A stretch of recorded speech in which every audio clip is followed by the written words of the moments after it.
our microphone system is not here tonight. I moved us into this room expecting cords. So we don't want to move back in there. We're all set up, but please, when you're speaking, speak loudly, and if amongst all of us who don't speak while someone is speaking, so the recording can pick up the comments, that would be greatly appreciated. So, I'd like to call the meeting to order, and Chris, would you lead us in the pledge of allegiance? I pledge allegiance to the flag of the United States of America and to the republic for which it stands, one nation, under God, indivisible, with liberty and justice for all.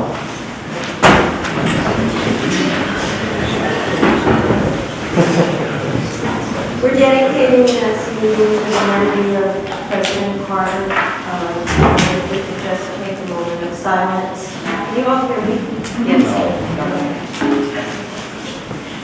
Thank you.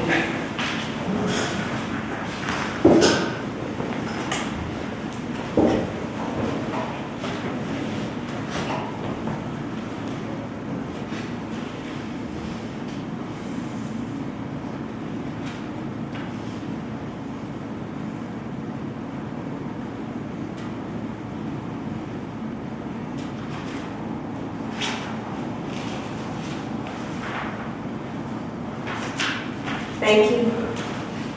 In my lifetime, it was a privilege to act as our president. Great. Rita, roll call, please. Wendy Bergen. Here. Judy Dakota. Here. Eric Haynes absent. Nathan Virtue absent. Theodore Secord. Here. Yeah, Eric is away, and Nathan has sick children and a sick wife at home, so I told him to please stay home. I'd like to make a motion to approve the agenda. I'll second. All in favor? Aye. Before we give our town board liaison reports, our Dutchess County legislator, Chris Drago, is here, and he'd like to make a report. Thank you very much. Thank you. Thank you. Happy New Year, everyone. I'm Chris Drago. I'm your county legislator, beginning my second year of my first term. I can't believe it's already been a year. I wanted to come in and share some updates from the county. There was a lot going on at the end of last year. I just want to make sure everyone's aware of what was going on. So at the end of the year, similar to the town, the county, do our budget for the following year. So starting in November, we had a number of meetings and hearings from the county executive to each of her department leads on what their proposed budget would be for 2025. At which point we had an opportunity to ask questions and then offer amendments to the budget. And the public was invited to attend, to offer comments. There was a public hearing as well. And so a few updates on the budget. One, we know that emergency service has been a hot topic for Stanford community and many communities across Dutchess County. And I'm pleased to report that in the 2025 budget, there's an allocation of $2 million for supplemental EMS service. And that's already taken effect. There have actually been 58 calls leveraging the fly cars that are county sponsored. One is in the northern part of the county and one's in the southern part of the county. And what this is meant to do is not replace existing service, it's meant to supplement and help out so that as each town relies on each other, if one town can't get to a call quick enough and there's a county fly car nearby, that fly car can come with the goal of getting people to the hospital faster. So this is meant to be just a stopgap measure. And I voiced very vocally that while I think this is good and a step in the right direction, I wish we could go faster on a topic as important as emergency service. And so I got the county executive's commitment that there will be regular updates on EMS, and that if there's the opportunity to accelerate, if there's more money needed to do that, she will come back to the legislature to make that request this year. Another update is around mental health. Last year, I gathered a group of stakeholders starting actually early January to talk about the lack of mental health service in northern Dutchess County, and how it's just unacceptable to think that someone in crisis, especially someone, say, youth, would have to drive 50 minutes to Poughkeepsie to get service. So the good news is that in the 2025 budget, there is money allocated to bring mental health services back into Rhinebeck and to have an expanded mental health center for adults and for youth. So currently the county is looking for a site for that center. I think they're looking at the old Pet Country shop across from, as one option. Huge. So, is that like an inpatient facility? I think it's a place where you can, there aren't beds per se, but you can go there and then they will refer you. So that is good. We'll wait to see, when that happens and how that happens, but the money's in the budget to make that happen, which I think will be helpful to all of us. The other update is around Cornell Cooperative Extension. I'm the legislative board representative on the Cornell Cooperative Extension Board of Directors. And the extension has a new executive director who's done incredible work in making a lot of very hard decisions, and inherited a nightmare of the budget. They were in a deficit of over $200,000 when she inherited the budget. And the extension's just been ignored for many years. And so, and what I also found out was our extension, it was one of the only extensions in New York State that wasn't getting an appropriation from the county, which then qualified us for matching funds from the state. So we're actually losing money based on how the extension is being funded by Dutchess County for over 10 years. So over the course of last year, it took a lot of education on the county executive's part and the commissioner of planning to make them understand that we're actually not even looking for more money for the extension. We're just looking for the same amount of money, but in a different way as an appropriation, which would then qualify us for 224 funds. So the good news is in this budget for this year, we got $300,000 appropriation, which means that there will be nearly $70,000 coming to the extension that they didn't have before due to these matching funds. It's a step in the right direction. It's a drop in the bucket, but I think it's good progress, and I hope it'll enable the extension to get back on its feet and be the great thing that it was when I was a kid and when I remember growing up with it. The other thing I want to just quickly talk about, and this just came up today, and thank you, Gina, for bringing it to my attention. It is cold outside. And not only that, but the county is not doing a good job of advertising where our warming centers are on our website. This was actually brought up, I found out in December, and the county executive said that would be changed. It hasn't changed yet. So after we connected a couple hours ago, I connected with the chair of the legislature, Will Truitt, and we spoke on the phone, and he's going to be in touch with the county executive's office tomorrow morning to see if we can get an update as to when warming center information can come back onto the website, which it's crazy that it's out there. I did put that in the warm newsletter. I saw that, today. yeah. The county website is not a great resource. It's a bit very, very clunky, but at the very least, we should be able to have this kind of information there. The last thing I want to talk about is some ADU funding that the state has been providing through a grant program. I found out about this, I think it was in April, when it was brought to my attention that Dutchess County did not apply for, it's called the +1 ADU grant. And when we talked to the Commissioner of Planning, they said that they just had other priorities for housing, and they weren't going to apply on behalf of municipalities. That was not acceptable. I got in touch with the Housing Commission, who's administering the grants. It turned out there's one more round of funding available, and so we're at that deadline for that funding to be due next week. And so when I found this out last year, I was in touch with Wendy and Julie and other people on the board in Stanford, and as well as town boards in the other parts of District 19 to say, hey, there's more money coming, which could mean up to $125,000 per household for medium and low income households to renovate or build a new ADU. So this is free money. So that while the county is not applying on behalf of multiple municipalities, Hudson River Housing, the nonprofit, is going to do that. So the good news is that process is happening. The thing is, for the application for a town to really be on the front foot of the application, the state needs to know that the town is accepting of ADUs. And ideally, ADUs would be as a right.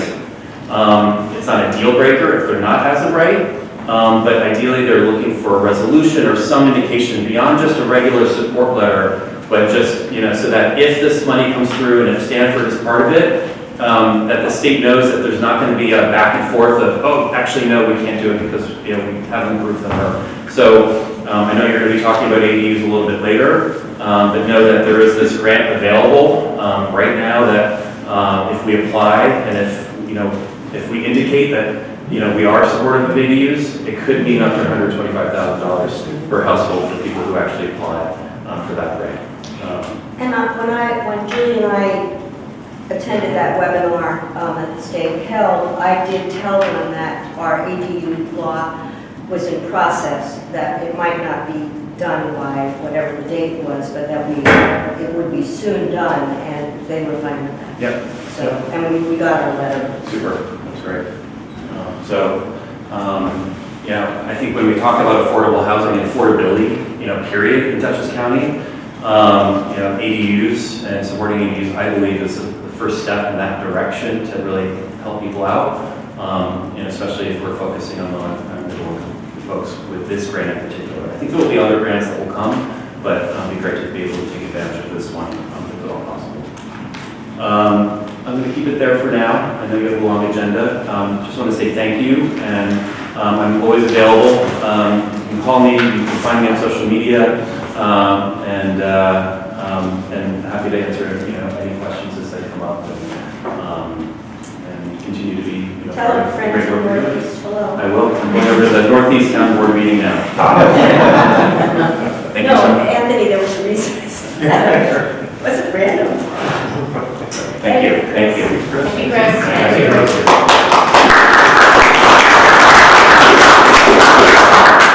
Okay, let's have our liaison reports. Ken.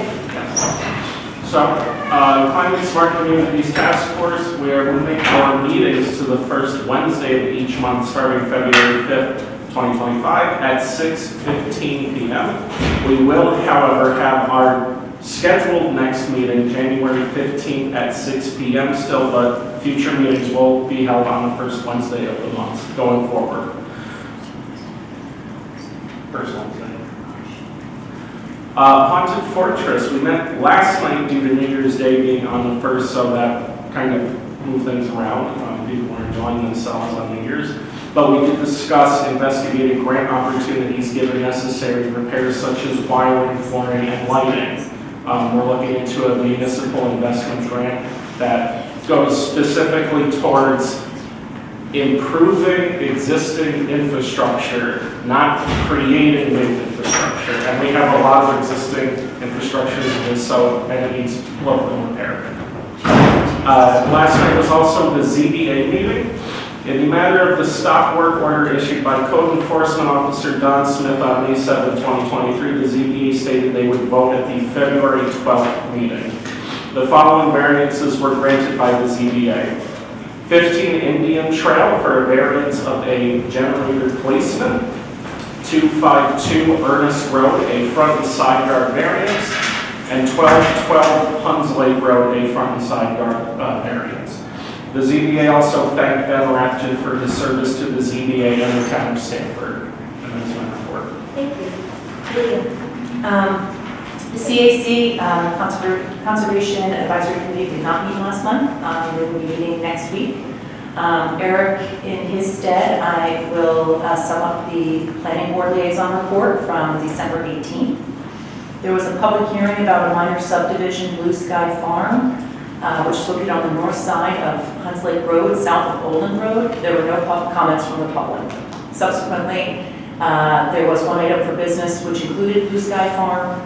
That north side of Hunts Lake Road, south of Olin Road, is a 2-lot subdivision dividing 73.445 acres into basically a 59 and a 14-acre lot.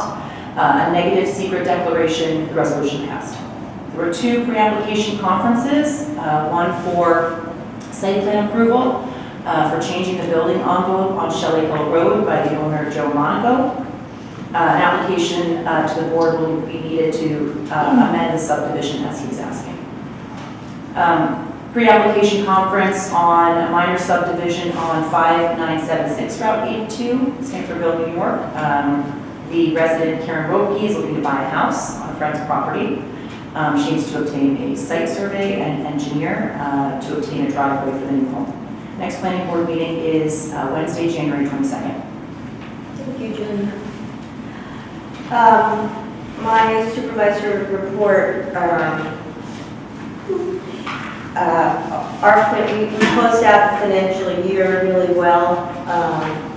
We met our revenue goals. Actually, we exceeded many of our revenue goals and are not over budget at all on our appropriations. So, yay! The other thing I would just like to say is we are not going to participate as in speak about during the public hearing, but I did try to put out a frequently asked question document concerning ADUs because it seems to me there's been an awful lot of confusion or opinions. But I tried to put together an FAQ. But number 5, I just got wrong. I have always thought that CEA's critical environmental areas were protected. But Curtis wrote and said they're actually not, and that the state, I should have pulled up his email, they're not in any way especially protected, which I find rather bizarre since they're critical environmental areas. But anyhow, that was a mistake that I made. And even if the town were to try to do something about that, we'd have to not be in conflict with the state law once we discover what that actually is. Yes, it's mostly, the CEA is mostly a seeker issue, requiring a little more environmental analysis. Right. Okay, thank you. So I just want to own up to that mistake. And then I would like to open up privilege of the floor. If you'd like to address the town board, please not about the ADU because we'll open up the hearing for that.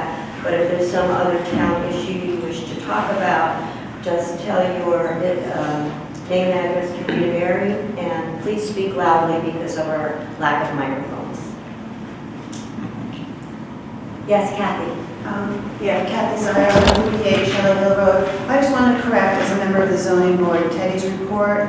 You've been repeatedly using the word stop work order. Just to clarify, there was never a stop work order. That is a judge's decision. It is a notice of violation, which is a ZBA issue. So when the minutes are written, I would appreciate if the stop work order is deleted from the minutes. Okay. Thank you, Kathy. Anyone else? Okay then, I'm going to close the first privilege of the floor. And before we begin our public hearing, Teddy, would you introduce our guest? Yes. So we have here from Housing Justice for All, Naomi Dan, who is going to be talking about just cause eviction. It's something that's pretty interesting to me, and I think it actually plays into the larger conversations that have been held in the county and in the town regarding affordability and living spaces. Housing is an emergency in this county and in New York State all around, and I think this is going to hopefully maybe add to information we are listening as the town board, and maybe the public would be interested in knowing. So please, Naomi, if you don't mind. Naomi, you'll explain what just cause eviction is. Yes, that's what I'm going to do. And I have like a little one-pager for you. And I can make it available to other people. Hi, thank you so much for having me. I'm happy to be here. My name is Naomi. I work for Housing Justice for All, which is a statewide coalition of community and tenant organizations. We have member groups all around the state, including here in Dutchess County. And we coordinate them to do legislative advocacy around housing affordability and tenants' rights, and building new affordable housing in Albany. And so we were the coalition that really drove this campaign for good cause eviction over the last 5 years. That's just the pace that things go in Albany. And it's a state law that was passed in April of last year. And I'll get into a little bit, I'll get into a lot of specifics about what it does exactly and what sort of the choices are for municipalities that are thinking about opting into it. But at like a very high level, the main goal of the law, I know you guys are talking about affordability and housing affordability here, which is really just a crisis everywhere in the country right now. I don't think that's up for debate. There's a lot of debate, of course, about how to solve it. And I would say that the housing crisis has a lot of causes and therefore also needs to have a lot of solutions. And we see good cause as sort of a step number one, preserve the affordable housing, the affordable rentals that you have, make sure that the prices aren't going up so high that people who are living in them now are forced to leave the community. And that should go hand in hand with other measures to increase the supply of affordable housing. So what good cause does, it functions as a defense in housing court for tenants who either got like really high rent hikes and aren't able to pay them but want to stay in their home, or were told your lease is up, you gotta go, but for no reason at all, maybe because the landlord just wanted to rent the unit out for more money. And so what it's supposed to intervene in is when a community is seeing prices go up really rapidly. It's a way for tenants to say, wait a second, like that increase, that 30% increase in my rent next year is going to force me to leave this community, it's going to force me to leave my home, and that's not fair, and it's not good for this community either. So that's, in a nutshell, what the law is about.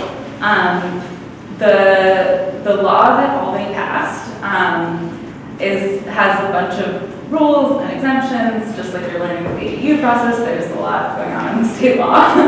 And so it doesn't apply to a certain segment of housing. And then there's also some choices that they've left up to all types of municipalities. Towns, villages, and cities are eligible to opt in, unfortunately not counties. And so there's some choices that you can tweak, and there's some that are enforced by the state law. So in terms of what the state law provided, it's a right for eligible tenants to say in housing court, I have a defense against eviction because my landlord didn't tell me why I'm getting evicted, or I think that the 50% rent increase, which we are seeing in a lot of places, is totally unreasonable, I can't pay it, I'm staying in my home, I'm paying my normal rent, but like my landlord's taking me to court, and the judge would then decide, what's actually reasonable here. They look at what the landlord's expenses were, the tenant's income, and they'd be able to make a decision that would be more fair. There is like a presumption in the law that what a reasonable increase is would be the consumer price index inflation plus 5% or 10%, whichever is lower. So this year in Dutchess County, the presumption of what a reasonable rent increase is in the law is 8.82%, which honestly is pretty high. If you're paying like $1,500 in rent, that's like $150 almost. It becomes pretty significant, and that is what the law allows. The law says, that's reasonable enough. If you're raising the rent like from $1,500 to $2,000, which is happening in a lot of places that are becoming like hotter markets, that it would be considered unreasonable, and the tenant would have a right to say to a judge, like, hold on a second, can you do something about this? So that's how it functions. It is a right in court that a tenant needs to operationalize, like they need to be taken to court and then be able to defend themselves using this. But that's not the only way that we're hoping that it will work, and we're already seeing in a lot of places. But basically what the law law is doing is sort of resetting the playing field so that the negotiation over a lease renewal has a little bit more balance between the tenant and the landlord so that they can come to a mutually good agreement that allows the landlord to raise rents to cover their costs, but isn't going to force the tenant to leave their home. And so there's a lot of ways that the law is mostly a negotiation, unless I think, there are court cases that are just starting, hasn't been around that long, so it's still we're seeing how it shakes out in court. But the goal is really not like for it to end up in a court case in every scenario.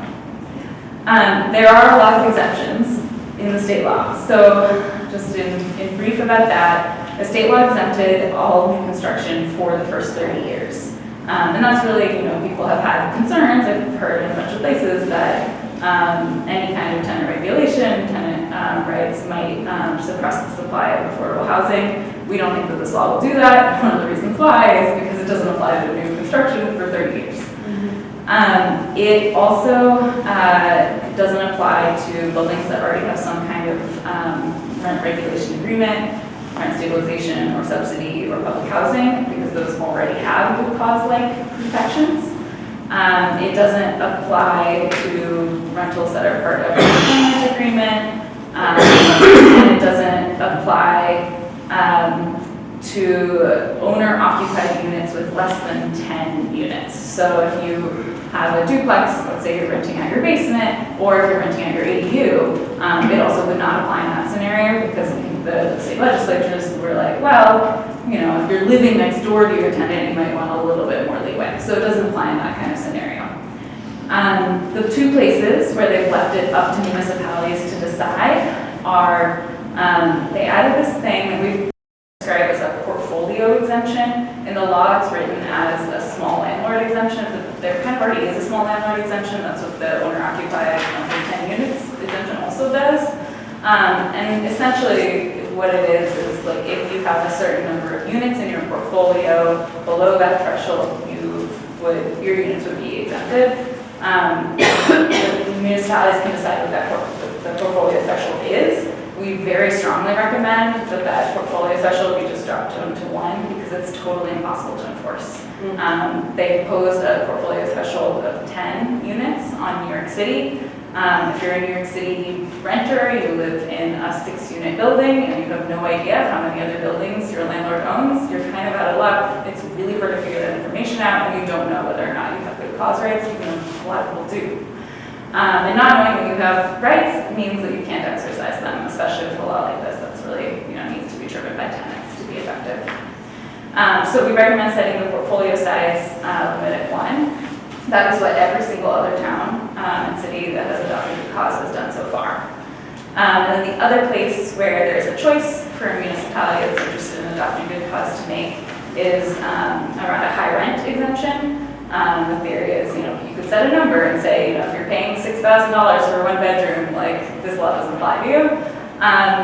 We think that there's some risk in setting that exemption number too low, and just then it would become an incentive to raise rents in order to not be subject to the law. And so we recommend setting that pretty high, and most of the places that have adopted it have set it at 345% of fair market rent, which is a HUD metric used to allocate voucher money. So those are the policy choices and some of the exemptions, just the nitty-gritty of who it applies to. Tammy, I'm sorry. Yeah. What did you say about ADUs? I was reading and I missed what. Yeah. So the state law has, it exempts owner-occupied buildings with less than 10 units. I believe they consider an ADU to be part of an owner-occupied building like they would a duplex, and so it does exempt ADUs. They would not be subject to the good cause reasonable exemption for rent increases or the additional eviction protection. That's unfortunate. Under the current New York I law. also think that so, yes. It has not been tested in court though. I think it would be fair for someone to argue that an ADU is different than a duplex and the tenant should have these rights. So we'll see, that may change. But I wouldn't necessarily assume that it is. Thank you. So what have other places done and how is this playing out in other places? As of yesterday, there are 13 municipalities in the state that have adopted good cause since April, which we're very proud of. The Village of Croton-on-Hudson voted to adopt it last night with those two decisions, the portfolio size set at 1 unit and the high rent threshold set at 345% of fair market rent. So there's, I think, 4 villages, 8 cities, and 1 town so far that have adopted good cause with those similar provisions. So Beacon, Catskill, Albany, Fishkill, Hudson, Kingston, Poughkeepsie, Newburgh, New Paltz. There's a lot around us. Yes. Those are high rental areas too, though, right? Like, probably like over the 20-25% in their rent? Not all of them. Okay. Maybe around 20 to 25%. That's actually, I think, pretty similar to here. I was looking at the census numbers. I think it's around 20% here. So not so different. But some of the cities, like Rochester, is like a majority tenant city. But most of the places in the Hudson Valley, I think, yeah, between 20 and 30% renter that have adopted it so far. 16%. Yeah. So those are the places. And, you know, one thing that I think is just worth noting as you guys are having this conversation tonight is that some of the places have been considering ADUs and good cause, which are both things that the state made some changes around and authorized municipalities to opt into last year. Considering those things at the same time as like something that goes together, protecting tenants, protecting the current supply of affordable housing, and also trying to increase it through these other measures. The town of Fishkill adopted good cause and their ADU law on the same evening in November. We won't be doing Yeah. That's mostly what I have to share, and I'm happy to take other questions. So I'll stop here. Thank you. Thank you. Does anyone have a question for Naomi? Okay, then. I think this has been great. And I am happy to be a resource to you outside of this meeting. Thank you. Thanks very much for coming. Thank you. Thank you.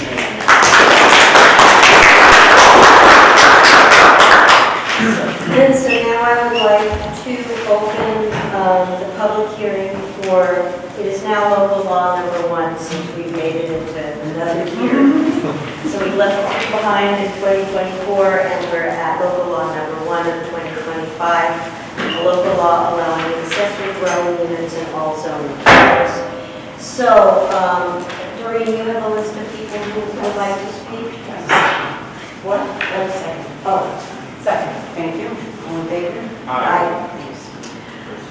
So when you speak, would you, again, just please speak loudly because, so we can all hear, and you have 3 minutes. And Doreen, you want to just call the list? Patrick Hancock. Can I request an extra 30 seconds? I'm sorry? Can I request an extra 30 seconds? I'm time myself on how long it takes to do this. Sure, Patrick. There's a couple of things. Those are,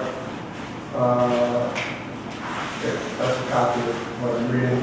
This is a copy of the deed restrictions of the North End of Underwood. Patrick, can I have your address, please? Yeah, 10 Hogarth. Okay, the proposed ADU law as currently written is a useful attempt to address a pressing problem, housing. However, it is short-sighted as it fails to address at least 2 important issues. First, new housing requires additional septic capacity. Septic effluent can travel through the ground. Too many septic systems in close proximity to bodies of water can lead to nutrient loading and subsequent eutrophication of the water in question. This is not speculation or conjecture. There are numerous locations in New York State, Saratoga Lake, for example, where water quality has been degraded due to septic leachate. Given Stanford's stated commitment to and appreciation of its natural resources, the proposed ADU law should err on the side of caution when it comes to bodies of water, specifically Wappingers Creek and its tributaries, Huns Lake, and Upton Lake. Construction of ADUs near these bodies of water should be avoided. At a bare minimum, the special use permit requirement, which was in an earlier version of the law and later removed, should be reinstated. I am told the residents around Huns Lake do not object to the proposed ADU law. That does not mean there isn't a water quality issue with the lake. Herbicides are already in use to control weeds. Other than shallow water, are there other reasons for the prevalence of weeds? Has the water been tested for nitrates and phosphates? Again, construction of ADUs near bodies of water should be avoided. Second, the Upton Hills subdivision at the north end of Upton Lake. The proposed ADU law is in direct conflict with existing deed restrictions. Our deed restrictions state, quote, no building except a one single-family dwelling shall be built on any lot. 2, no structure of temporary character, trailers, basement, shack, garage, barn, or other outbuilding shall be used on any lot at any time as a residence, either temporarily or permanently. And 4, no portion of the above described premises shall be used for any commercial purpose whatsoever. Item 4 addresses the concern that ADUs might somehow be used in the future as short-term rentals. I understand that it is not the town's responsibility to enforce private deed restrictions. However, the town could avoid creating a law that is in direct conflict with existing deed restrictions. Passage of the current ADU law as written will set up residents for conflict in that area of the town. Again, exempting the lands adjacent to Upton Lake from ADUs would not only address a potential water quality issue, but also resolve the problem of conflict with existing deed restrictions. Thank you, Patrick. Perfect. What do you know? Okay, Kathy Sire? I have a letter, I'm going to read Kathy Sire, 158 Shillingland Road. I'll give this letter to read it and enter into the minutes. I've been a long-term member of the Zoning Board of Appeals, and I've attended many board workshops where this law was developed. There has been no direction to the board by either a zoning consultant or by an attorney specializing in zoning law with respect to the legality of areas of the law, the interaction and effects on other zoning laws, and how this law correlates with the vision of the new master plan. As a zoning consultant is now being hired by the town, I feel it is premature to approve this law. I have 3 areas of concern. Number 1, Section 2A. It is illegal for the town to attempt to influence zoning variances. By stating variances for size should not be granted also implies decisions relying on precedent. Precedent is also illegal. Each variance is decided on the merits of each request. This statement needs to be removed.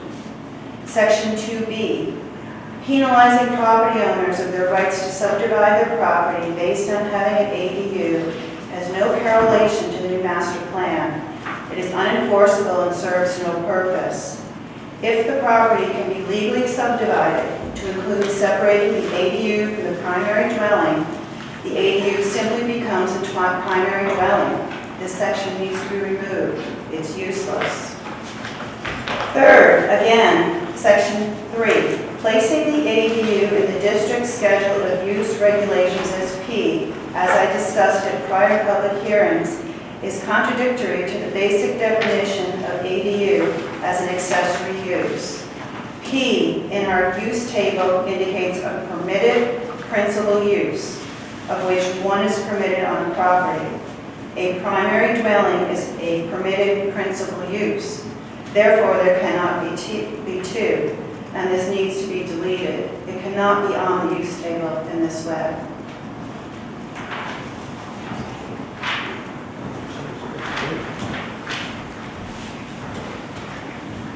You know, we are in the process of rewriting the zoning code, which includes the use table and the definitions, which are truly out of whack. Yes. Anna Price. Conrad Evans. Oh, I'm sorry, I thought you said that. Pardon me? Go ahead. Oh, I guess I have a question more than a statement on this. Could I have your address, please? Huh? Could I have your address? Oh, 8 Old 82 Lane. 8. Old 82 Lane. The question is, if these ADUs are allowed liberally, what's to prevent the affordable housing to turn into a Airbnb mecca around here? They're not allowed Well, thought it was good. You know, we're going to have we're going to have a separate law regulating the ADUs.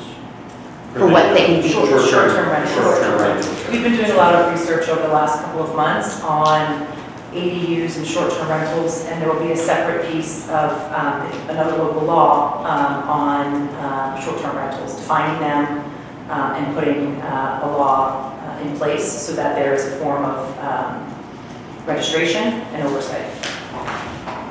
And there will be oversight? So we're working through that right now as a board in terms of like, there's obviously services out there that you can contract with. You have to make sure the math can work. Okay.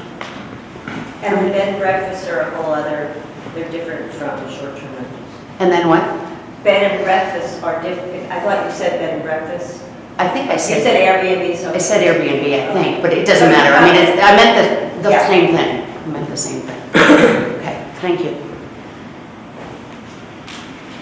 Conrad Robinson. Hi, 668 Huntsman Road. I have just two observations. One is that this law, makes something possible, but doesn't mandate anything.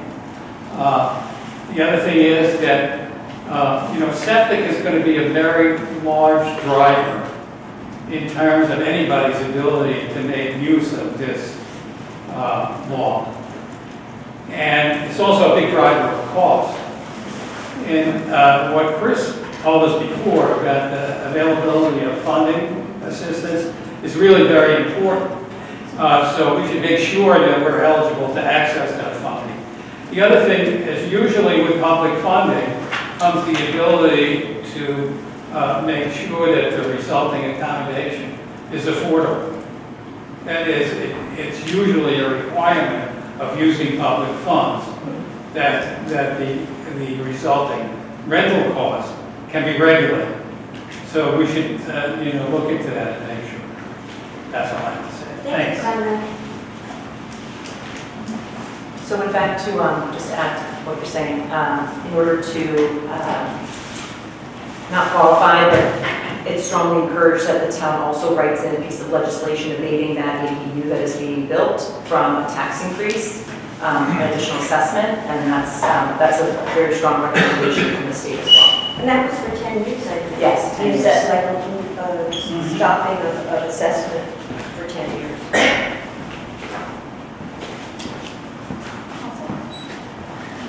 Walter Zabrowski.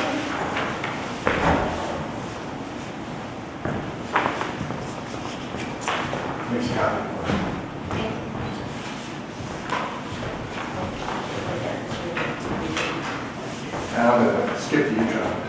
Yeah, just dive into your 3 minutes.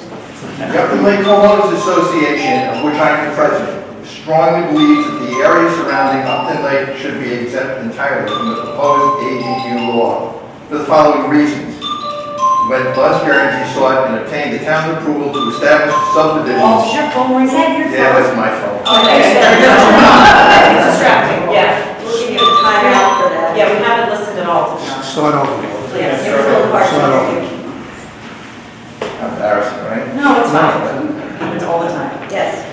Ready? Yes? The Upton Lake Homeowners Association, of which I am the president, strongly believes that the area surrounding Upton Lake should be exempt entirely from the proposed ADU law for the following reasons. When Buzz Guernsey sought and obtained the town's approval to establish the subdivisions entitled Upton Lake, Upton Hills 1 and 2, they were done under recreational zoning owing to the property's proximity to Upton Lake. This allowed for a higher density of houses in these subdivisions, which were all given deeded access to the lake for recreational purposes. However, in order to protect the lake from potential pollution from too much septic, as well as any further development, a series of 15 deed restrictions were included in the deeds of all the properties of subdivisions. They remain in force today. The first of these deed restrictions reads, no building except one single-family dwelling to be occupied by not more than one family for residential purposes only, and private garage not to hold more than 3 cars shall be built on any lot. While this prohibition appears clearly to preclude the creation of such ADUs as are subject to this proposed law, we strongly believe the town should not force us, the town, those trying to utilize the provisions of this proposed law to the uncertainties and litigation costs which will result from such inevitable conflict between the town's laws and our deeds. Number 2, as referenced in our earlier presentations, the law as proposed could potentially lead to as many as 45 new septic systems, doubling the amount of septic pollution entering the lake. And this does not include the approximate 40 properties at the south end of the lake, which our organization does not represent. Such degradation to the lake's water would cause a resulting reduction in loss of recreational enjoyment, such as swimming, and might need to be curtailed. The weeds would greatly increase the fertilizing effect of the septic entering the lake and the environment, particularly flora and fauna, such as a special pair of eagles would be endangered. Clearly, the property values of the residents would be harmed. Number 3, Upton Lake is formed by cold water from the spring to deep in the lake and should be regarded as an asset to be protected by those who run our town. I think we can all see the dangers which are being caused by increasing temperatures to our planet, which has been experiencing for a number of years. We are currently listed by the National Drought Monitor as being in a moderate drought dated as of yesterday. But Upton Lake remains full of water. It is the closest we have to a reservoir in our town.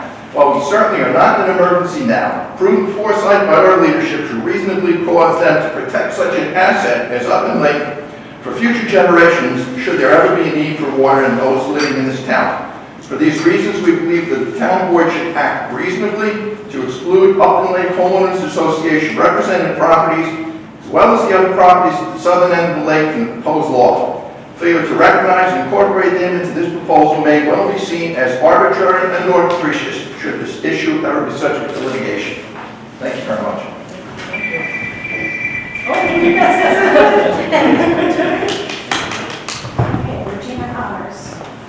I have no prepared statement, but I did want to say something.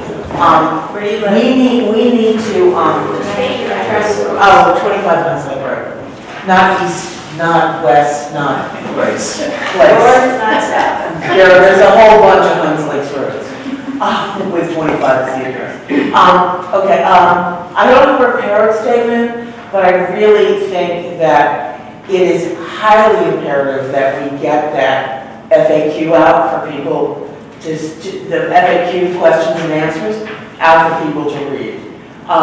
Specifically because there are some people who think that getting rid of the special use permit means the special use permit goes for everybody and everything, which I don't think is what anybody wants, particularly after the fire in Clinton Corners at the place that did not get the special use permit. And you heard about this, right? Yeah. And the death that resulted. But we need to get that out. We need to know what is entailed with this. It's a very good idea to talk about septic and to talk about protecting our lakes, both Huns Lake and Upton, thank you. But I think we need to get more information, and everyone needs to be able to see it for us to make a decision. That's all I have to say. Oh, yeah. Regina, we did put something on the website that was the, basically, it was the regulation. 3 things. We put up the local law as it's written today. We put up a letter from Dutchess County on the funding opportunities, and we also put a PDF of the minutes from the meeting that the zoning commission had with basically the Department of Water and Health and. So can you put a link to that on the community Facebook website? On the what? The community Facebook website. Yeah, sure. Just to make people know. Because what that, we tried to talk about this at other town board meetings of just how exacting the requirements are from the health department. That's why. Because not everybody gets to come to the meetings and not everybody watches meetings and not everybody reads newsletters. I mean, we're happy to make it more available. This very specific thing to be targeted on the sites to say this is what's going on with the special use would be fabulous. Okay, thank you. Not special use. Maybe the points Carol will include in an article about this meeting, Yeah, we could give you a run all the septic requirements. Thank you, Patrick. Who's next? Okay, Kate Lemmer. Lemmer. Just where you want to say? Yeah, BLEMMER. Thanks. I'm at 26 Hunsley Place. Oh my God, see? Did you guys They came in like after. That's hilarious. I'm going to speak in favor of the proposal law on ADUs. I believe the law provides an excellent balance between substantive regulation and the rights of property owners. There's indeed a shortage of rentals in Stanford for our workforce, students, young families, and seniors on limited income. The law provides a way for ADUs to be built without an additional layer of cost and time that special use permits require. I'm comfortable that if the building code, fire code, setbacks, as well as Dutchess County Health Department regulations on septic and well water are met, that will be sufficient oversight. I trust the judgment of the Planning Board, Zoning Commission, Dutchess County Department of Planning, and our town board in sculpting this law, having incorporated additional feedback from our community. Thank you. Would you be so kind as to send me that email? Sure. Yeah. Okay. What's your? Arbell Okay. at townstanford.org. Thank you. Nate Kimball. Hi, Nate Kimball, 777 Westlake Road. I'd like to speak in favor of local law number 1 of 2025. As a father of 2 growing daughters in Stanford, I see the challenges of our region's educators and service industry workers and the seniors and many others, and the challenges that they face in having safe and attainable housing. The ADU law is going to help open doors for people to live in Stanford permanently, safely, and securely. We really need to think about the implications of this law. Obviously, it's really important to consider our critical environmental areas, but if you think about it, the septic arguments really just aren't holding water with me, no pun intended, because the ADUs are going to be subject to all building regulations, building codes, and Board of Health laws. And if I were to, for example, build an ADU on my property at Huns Lake, I would be required to comply with all setback requirements, with all building code requirements, and with the septic requirements that would be in place for a 1,500 square foot structure. When I moved to Huns Lake, our house actually, we did an investigation and it didn't have a septic tank. And we subsequently installed one, compliant with Board of Health regulations. But this may be the case for a lot of aging housing around Stanfordville. So building modern, safe, affordable housing with modern septic systems is in fact potentially going to improve our water quality in town Stanford. Same goes for safety. So we have a lot of aging residents in the town of Stanford without access to air conditioning. Modern housing that complies with building code is cheaper to heat, it's cheaper to cool, and it's safer from fires, from windstorms, from all the types of events that we're starting to experience more and more of. So we need safe housing, we need affordable housing. I think this law goes a long way in helping us get there. Thank you. Thank you. Nate, could you send that to me? I will. Thank you. And the last one I have is Margaret. I don't have a prepared statement because I sort of wanted to come and hear, like I knew people had concerns and I wanted to hear what people had to say. But I also want to issue my support as a citizen for the law. When we had public hearings for the comprehensive plan, what was repeated over and over again from everyone in the community was this desire for housing for middle income people, for families, for senior citizens, and this ADU law is a huge step in making that happen. I think that it would be better with as of right, but even if it has to be with the special use permit, I think that's the important thing. I wish we had a video of the Board of Health meeting. Was there anyone else who was here at that Board of Health meeting? They were very, very harsh because Dutchess County has been burned so many times on septic issues, and they were extremely strict about what they would allow. And so I do have faith that this people won't get this approval from the Board of Health if there are septic issues. Again, having said that, obviously there has to be a balance in protecting our environmental areas. But like our kids graduate from here and they can't come back to our community even if they want to. It's hard for people to retire in this community. Like we really have this pressing need. And so, yeah, I just think that even when we're talking about a special use permit, that having that extra layer of red tape, having a site plan can be a significant financial barrier to people who aren't building on, $1 million properties. So I just think it's something to balance those two as moving forward. But definitely ADU law, yes, it would be great for the town. Thank you. Thank you. Not ones like that. I knew that. Your notes. Okay then, does anyone else want to speak who hadn't told Doreen in advance? Okay, then I make a motion to close the public hearing on local law number 1. I'll second. All in favor? Aye.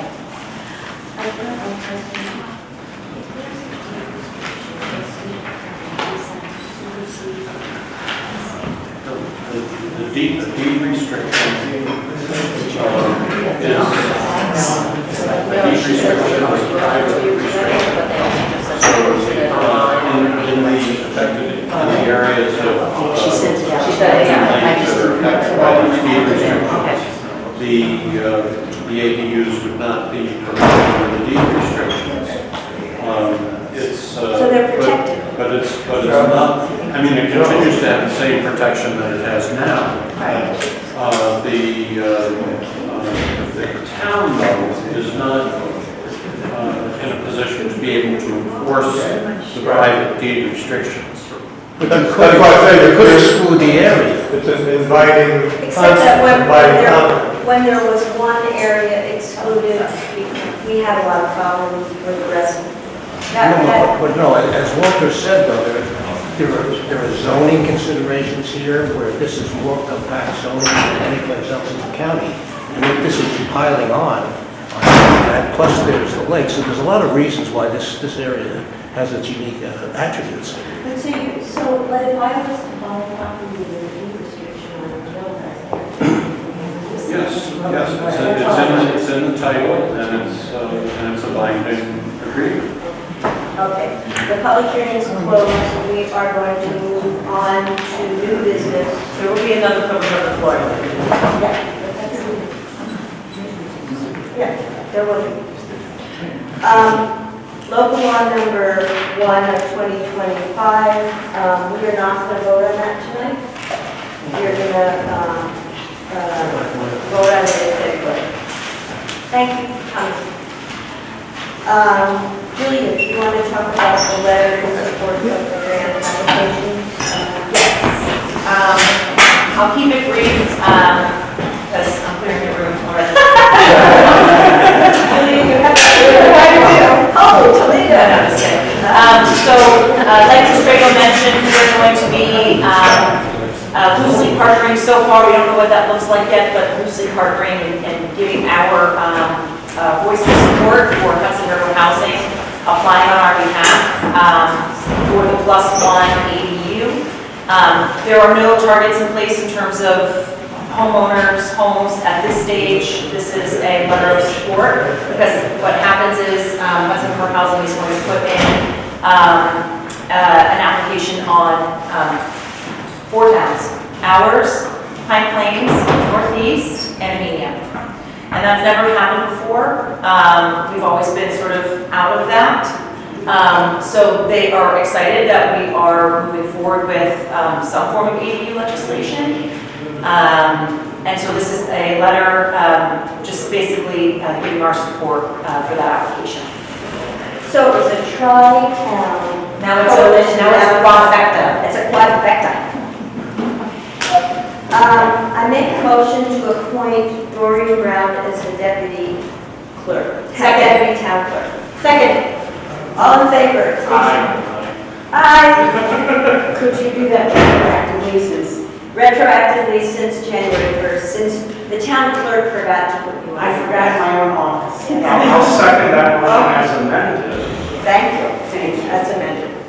We have to vote again? All in favor? No, it's good. Aye. Okay.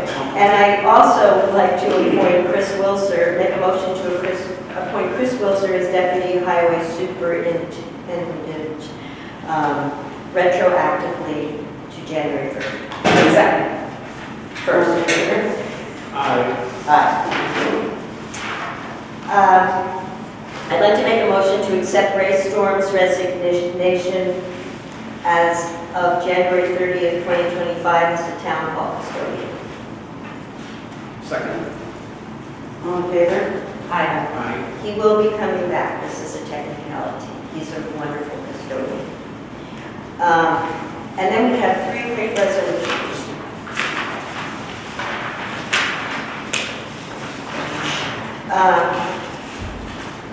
I make a motion to accept resolution number 1A of 2025 to transfer funds received for the ambulance district. Whereas the first installment of the anonymous grant for our ambulance service was received into the general fund ending in 018, and whereas it will earn maximum interest in New York class account ambulance fund ending in 13.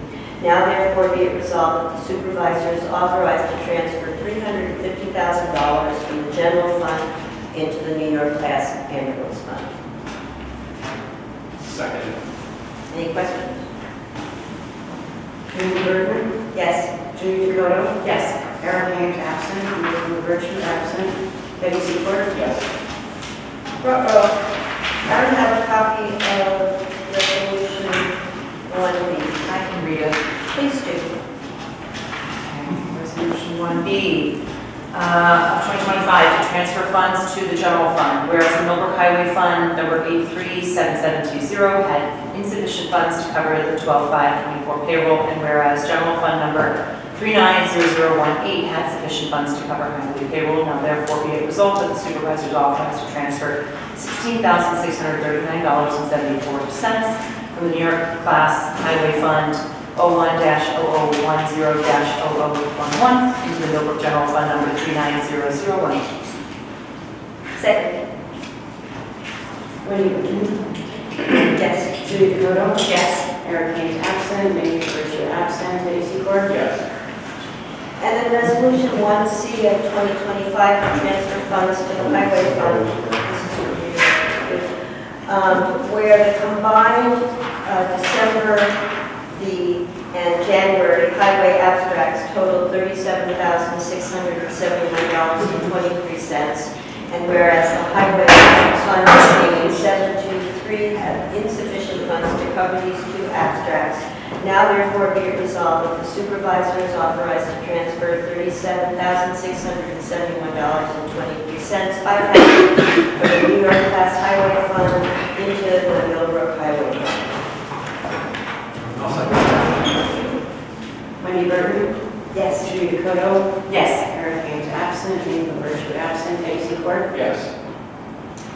I'd like to everyone to know that we're looking for a new volunteer for both the planning board and the zoning board of appeals and the conservation advisory commission. Can I make an amendment to that? I don't know. Haunted Fortress as well. We still need several people to fill the vacancies. And the haunted fortress. Yeah. A suggestion, why don't you put that in yours already? I put 2 of the 4 of them in there today. I will put all 4 of them next week. Do you want a motion on that or not? No, I'm just making a statement. Perfect. Well, I do make a motion to accept the minutes of December 12th, 2024. Second. All in favor? I make a motion to accept the minutes of December 30th, 2024. Second. All in favor? Aye. And I make a motion to accept the minutes of January 2nd, 2025. I'll second. Thank you. All in favor? Aye. I'm tired. I make a motion to approve abstract 12C for December 2024. General fund spent $1,223.28. The highway fund spent $2,812.32. And the capital fund project spent $1,150.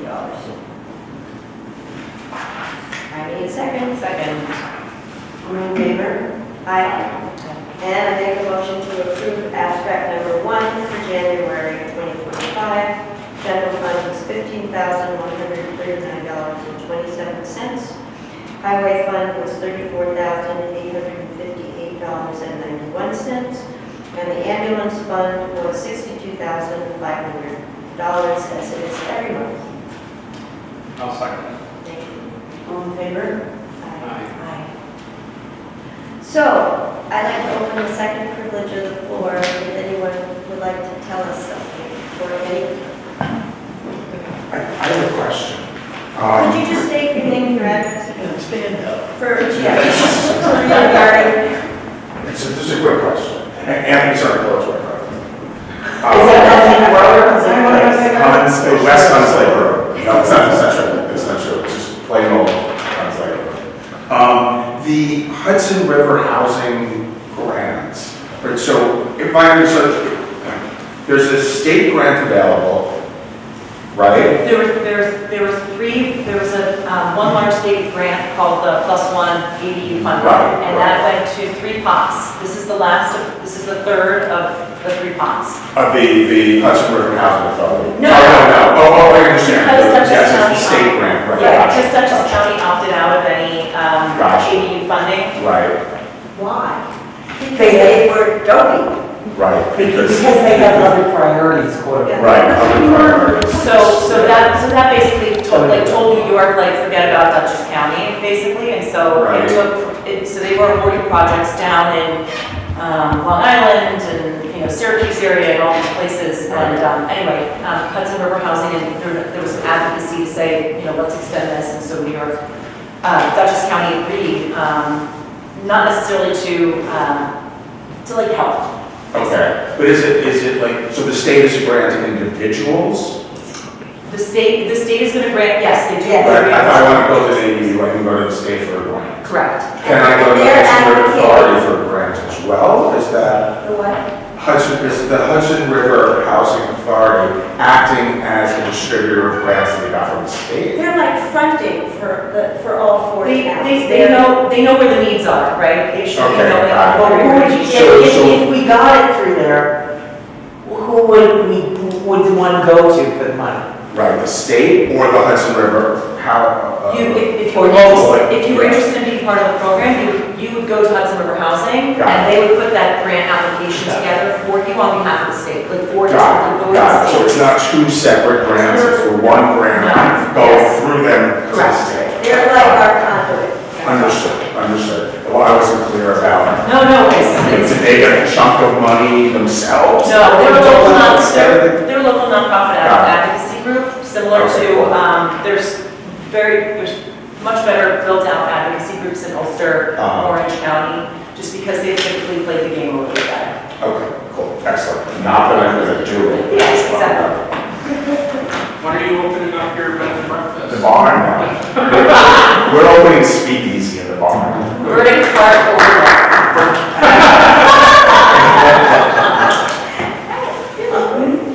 Anyone else? Yeah, quick question. You have to stand up, say your name. You have to stand with your. Same road, 25 Hunts Lake, not Place, not west, not east.